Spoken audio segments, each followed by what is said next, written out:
మాటలతో మన దేశమాతనే కొలిచెదము. భావం భాగ్యం కూర్చుకొని ఇక జీవనయానం చేయుదము. తేనెల తేటల మాటలతో మన దేశమాతనే కొలిచెదము. సాగర మేఘల చుట్టుకొని సురగంగ చీరగా మలచుకొని గీతాగానం పాడుకొని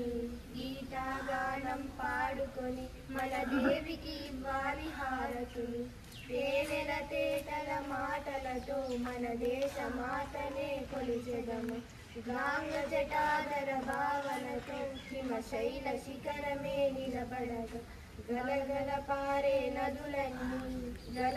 పారే నదులన్నీ ఒక బృందగానమే చేస్తుంటే తేనెల తేటల మాటలతో మన దేశమాతనే కొలిచెదము.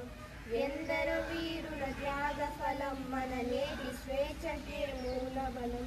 వారందరూ